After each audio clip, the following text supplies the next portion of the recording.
To order and rise for Pledge of Allegiance. I pledge allegiance to the flag of the United States of America and to the republic for which it stands, one nation, under God, indivisible, with liberty and justice for all. Sue, roll call, please. Councilmember Canfield, Here. Councilmember Chambers, Here. Councilmember Salzweedl, Here. Councilmember Yankovic, Here. and Mayor Gore. I'm here. Motion to approve the agenda for tonight. I make a motion we approve. Second. Discussion or changes? Sue? Councilmember Canfield, Yes. Mayor DeBoer, Yes. Councilmember Salzweedl, Yes. Councilmember Yankovic, Yes. and Councilmember Chambers. Yes. All right, citizen discussion for items not on the agenda. Item 4, old business, letter A, showboat update. Good evening, Mayor, City Council. With the departure of Rich Lombard from the city, I will become the new project manager for the showboat. With the new director of public works coming aboard sometime, hopefully next couple of months, I'm going to have that individual focus on public works issues and not be involved in this project. Last week I met with the showboat committee because I needed to gauge where they were to make sure we were on path to move forward, as I haven't been as intimately involved. From that meeting, I want to outline what is occurring and what will be happening as we move forward. I'm pleased to say the committee, through Rich's leadership, is on path toward completion of this project. Their focus currently is to finalize a budget for this project, as there really are two tasks for the project. The first task is obviously the construction of the showboat. However, the second task is the old DPW garage, where they envision restrooms, meeting rooms, and improvement to the facade. In order to have a budget in place, they need a completion of plans. On July 10, 2019, the committee expects to receive 90% plans for the mechanical, electric, and interior of the boat, along with the 90% plans for the plumbing, mechanical, electric, and interior of the DPW garage. It is our intent to have plans, specs, details, and quantities for both the garage and the showboat. By August 1st, we anticipate being able to craft a budget for both and maybe determine if we can build a restroom at that time or complete the entire DPW garage. The money's going to really tell us whether we can do one or the other. Shortly thereafter, we intend to bid out a general contractor for both the interior of the showboat and the DPW garage. It is possible that the GC may want to take on both, but they will be bid out as separate projects. Once the general contractor comes online, they'll be able to subcontract the necessary work. The next step obviously would be construction. The committee envisions construction on the garage during the winter months and to finish construction of the boat once it arrives next spring. So we're working ahead. There's a lot of work going on behind the scenes. And there has been a lot of work going on behind the scenes, and it's still going on. So. All right. Any questions for Mike on the showboat update? No? All right, item B, firework ordinance revision. At the end of the 2018 legislative cycle for the state of Michigan, the Michigan Fireworks Safety Act, otherwise known as Public Act 256 of 2011, was revised, reducing the number of days one can shoot off fireworks from 30 to 12. Our current ordinance doesn't align with the statute. I've given you copies of what the new ordinance revision is and what the city ordinance is. So the state statute, going through the state statute, they've changed the days so you can fire off fireworks. The main issue is obviously they set timelines, they set times and dates in the state statute, and they allow for the week of June 29th to July 4th up to 11:45. That's if there's a weekend day that falls during that stretch. It's not that you can shoot every day from June 29th to July 4th. It's the days that a Saturday and Sunday fall, whether it's a day before or a day after. And it also it keeps the civil fine at $1,000, which that's what ours is anyway. But with the if you look at our ordinance, I want to refer you to two things. The first thing is, if you go to the first page, it shows the holidays that we currently allow us to have fireworks on, and we can keep those days. It's not an issue.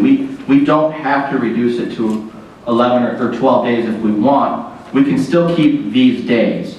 However, the problem lies if you roll down to 1064 of the ordinance. It says, except as otherwise provided in this chapter, a person may ignite, discharge, or use consumer fireworks in the city on the date preceding, the day of, or the day after a national holiday. On any other day, no person may ignite, discharge, or use consumer fireworks.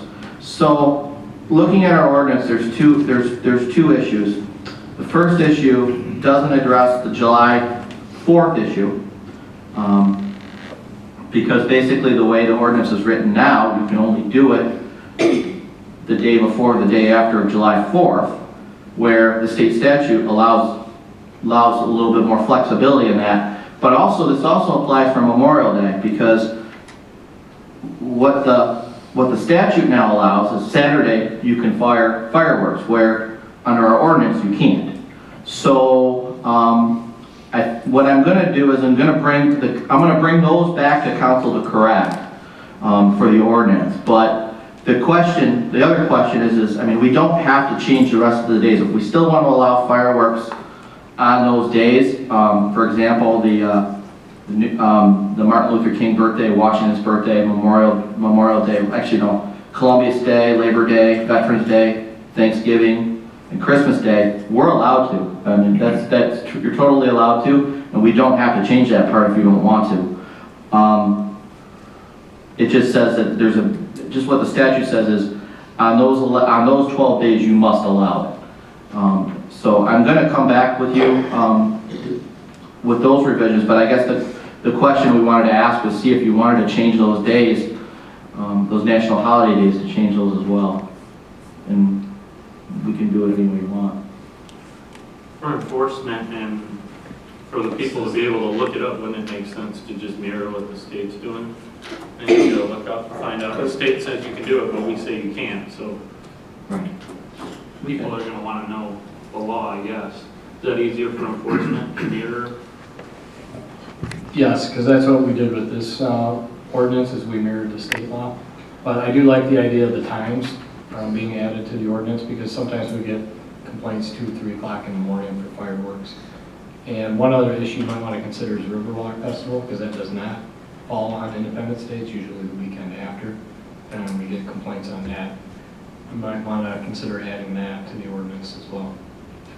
Well, they come for a separate permit, don't they? When they do the fireworks. There are other people that around Stony Lakeside Park that are firing them off as well.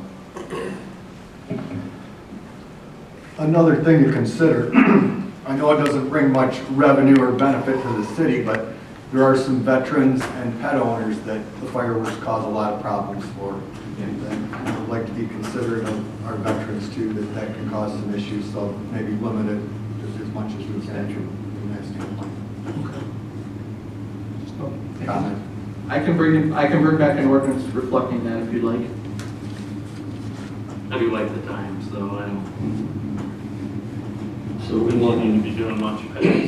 to mirror the state, but do we want to add Riverwalk? That we have to. Really. Yeah. Probably good. Yeah, it's- If anything, it'll cut down on complaints. I mean, people are gonna Exactly. do it either way. Right.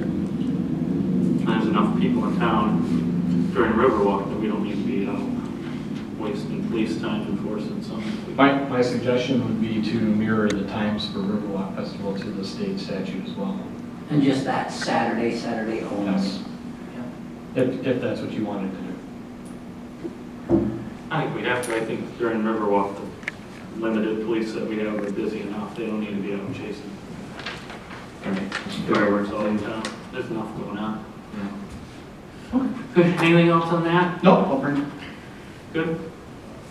City income tax, item C. You're going to get a resolution as directed in a few minutes about what we were directed at the last meeting about the income tax. But just want to update the council what we've done since the last meeting.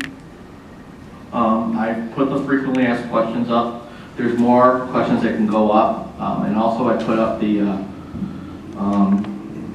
study that was done. I need to get back and do some more updates. I'm still having trouble with the calculator. And I've also been pulled away with the public works duties I'm taking on, so it's something that I got to get back and make some more updates. But really, I think the big focus is really 60 days to the election, is when you really get your information out, and we have more than 60 days at this point. I did meet with Sable PR about helping us put information out for the proposal, for the ballot proposal, and they've given me a preliminary proposal that I have to go back and modify and see if we can implement and bring it to council to implement. But I'll be working on that in the next couple weeks, and that's really where we're at with that right now. Okay. Any questions for Mike on that? Item D, South Broadway. At the joint meeting of the Planning Commission and the City Council meeting, we talked about me setting a meeting with King Milling, but I never got a directive of whether we only wanted to contribute $4,000 for the asphalt or half. And so I didn't want to set a meeting until I knew for sure where the council wanted to go with this. I never got it. I looked at the video after the fact and I never got a clear definition, so I wanted to ask the council what you wanted me to do. Right, there was 12,000 for the paving, so it's Right. either 4 or 6. Right. I think we just split it right out the middle. I just wanted to make sure. Everybody wins that way. I just wanted to have a clear understanding before I went and set something up with them. Is everybody good with that? Yep. Okay. New business, item A, stainless salter. In the current fiscal year, we budgeted to purchase a stainless steel salter for one of our plow trucks. Attached is a quote from My Deal to purchase the salter. The price for it is $21,799. The city has held on as long as they could to keep the previous salter. However, after this winter, it's completed its useful life. We need to get a new one. There are funds budgeted in the equipment fund for this purchase. Should note that we did have this budgeted probably about $5,000 lower, but the price of steel has gone up quite a bit to where it came to the price that it was at. But it is preferred pricing under the My Deal program, and I'm recommending that the Lowell City Council direct me to purchase the Monroe dual auger stainless dual auger stainless steel salter through the My Deal purchasing consortium at a cost not to exceed $21,799. We still save a ton of money with steel going up using My Deal, right? Absolutely, That's what you guys yeah. use, right? You get your stuff, save. Make a deal. Yeah. Look for that motion. I make a motion, we approve purchasing that salter not to exceed $21,799. I'll support. Any other discussion on it? Sue? Mayor DeVore, Yes. Councilmember Salzweedl, Yes. Councilmember Yankovic, Yes. Councilmember Chambers, Yes. Councilmember Canfield. Yes. All right, classification compensation study, item B. In the approved fiscal year 2019-2020 budget, funds have been budgeted to complete a classification and compensation study. Should be noted the city last completed a classification and compensation study in 2001. We need to align job descriptions to the tasks they are expected to complete in an 18-year lapse since the last time this was analyzed as needed. We will perform the analysis for the City Hall staff and DPW staff. The Michigan Municipal League provides this service to its member communities. I requested a proposal for the services and they're attached. The cost for the study is $1,080 per position evaluated. The city would evaluate 12 positions. The total cost is $12,960. Of this, the general fund will pay $7,560 and the water fund would pay $5,400 for the study. We anticipate the study being conducted in the fall, early fall, with completion sometime in December and January, and that aligns well with our collective bargaining agreements. And I recommend the Lowell City Council approve for the City of Lowell to complete a classification and compensation study for staff at a cost not to exceed $12,960. Just a question, during our first union contract, I thought we did something similar for the DPW then to establish. We agreed that we would do it. We never had done it yet. And we did agree that we were going to do a compensation study at that time during the labor negotiations at some point for the next contract. So this would honor that agreement. I think with all the changes over there, it's not a terrible idea. Find out who should be doing what. We'll this take place once we get a new DPW director? And he'll be subject to this too? Yes. So the purpose of it is to better classify what each person does, not just how much they should be paid. Correct, it's both. We would better classify their work and determine whether or not our positions are in the, within the market, out of, above the market or below the market. Which 12 positions are going to be evaluated? It'll be city clerk, city treasurer, deputy clerk, deputy treasurer,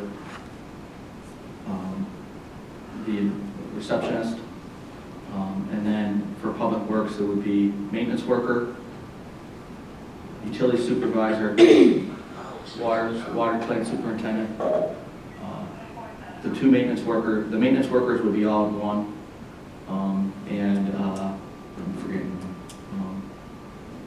sexton. Okay, thanks. All right, we'll look for that motion if there's no other questions from Mike.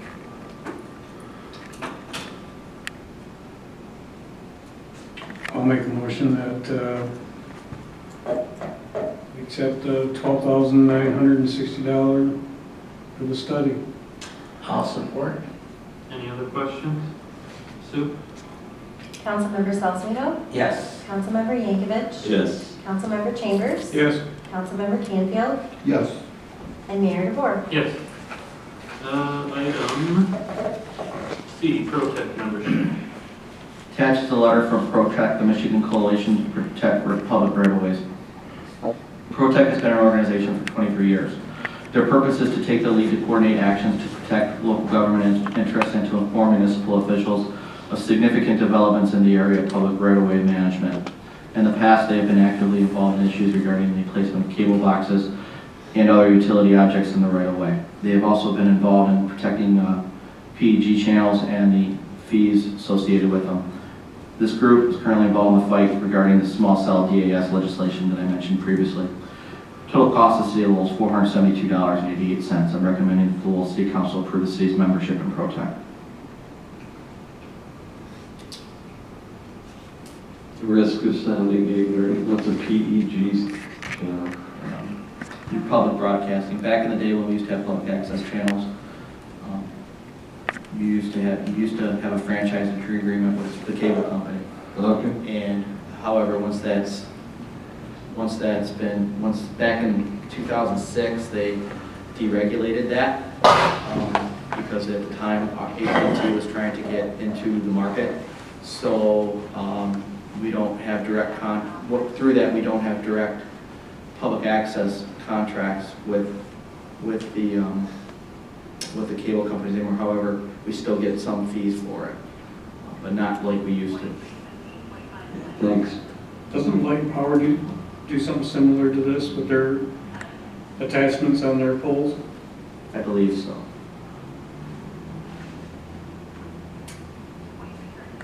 With that, I'll make a motion to join the ProTech membership for $470.88. Support. Questions, discussion? Sue? Councilmember Yankovic? Yes. Councilmember Chambers? Yes. Councilmember Canfield? Yes. Mayor DeVore? Yes. Councilmember Salzweedl? Yes. All right, item D, budget amendment 2319. Throughout the year, revenue and expenses are monitored from various city funds. I have Sue Olin, she's here tonight, she's going to go over with you the budget amendments. This is our annual budget amendments that we do at the end of the year to get in line with, to make sure that we're when the auditors come in February, that everything, or in September, that everything's in line. So Sue, I'm going to turn over to you. I have provided detail in your packet of the individual line items to be amended. Many can be attributed to how salaries are allocated and equipment rentals within the timesheet program. In the street funds, the harsh winter was a factor in our winter maintenance overages. Recommended motion that the Lowell City Council approve Resolution 2319, which outlines the amendments in the City of Lowell annual budget for fiscal year 2018-2019.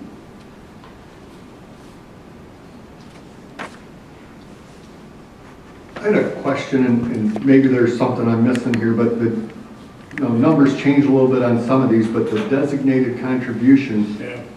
goes from Okay, almost $2 million to 62,000. that's the fund that we accounted for, the showboat. Okay. So we're way off on what we thought we were gonna spend. I mean, really, we haven't hardly spent any, Okay. just on engineering, so. So once we start spending on the boat, that number will come Yes. Yes. more in line. Yes. Exactly. Okay. And then the wastewater and the water fund, is that part of the projects we did that were financed through bonds, or? Yes, that's correct.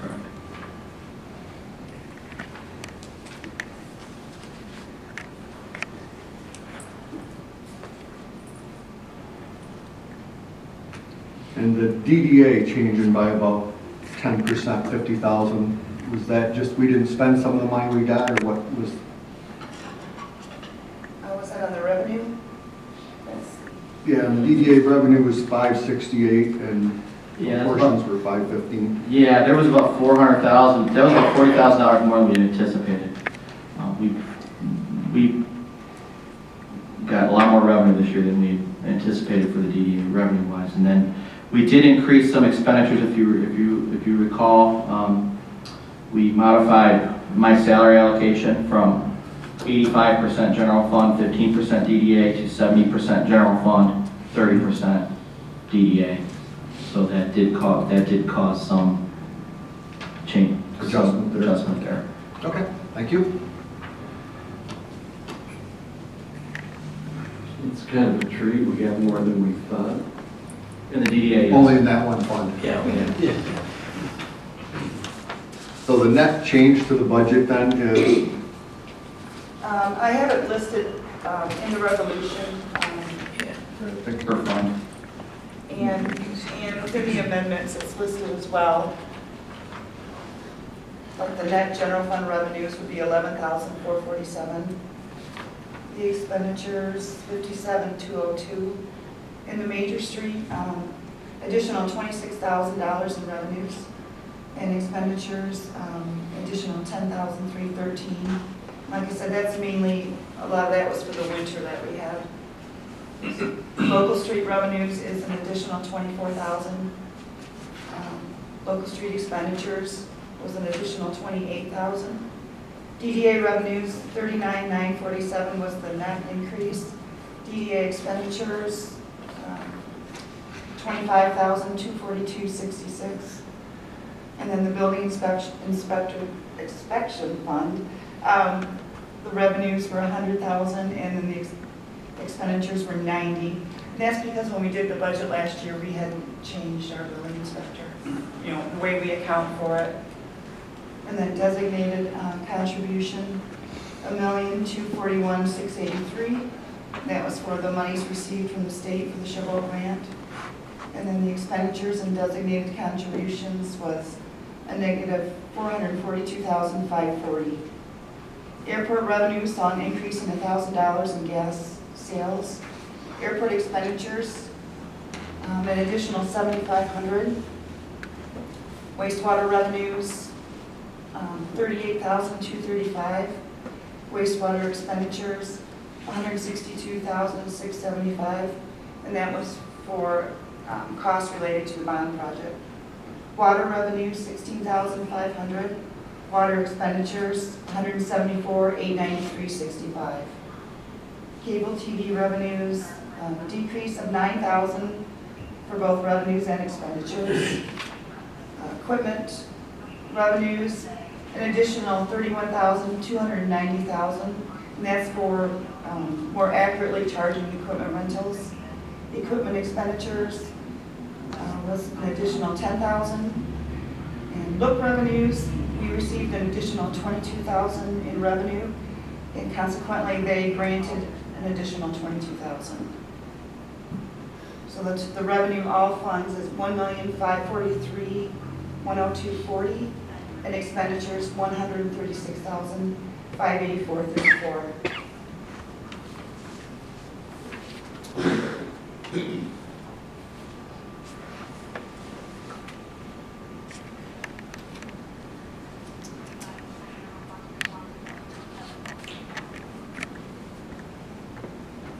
All right, any other questions for Sue? Then look for the motion for resolution 2319. Make a motion that the Lowell City Council approve Resolution 23-19, which outlines the amendments to the City of Lowell annual budget for fiscal year 2018-2019. I'll support. Any other discussion? Sue? Councilmember Chambers, Yes. Councilmember Canfield, Yes. Mayor DeVore, Yes. Councilmember Salzweedl, Yes. Councilmember Yankovic. Yes. All right, last one, item E, city income tax resolution 2419. At our last city council meeting, the city attorney and I were directed to prepare a resolution regarding the city income tax.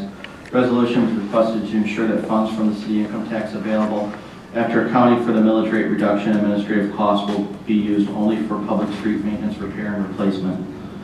Attached is Resolution 24-19, which details your request, and I'm recommending the city council approve Resolution 24-19 as presented.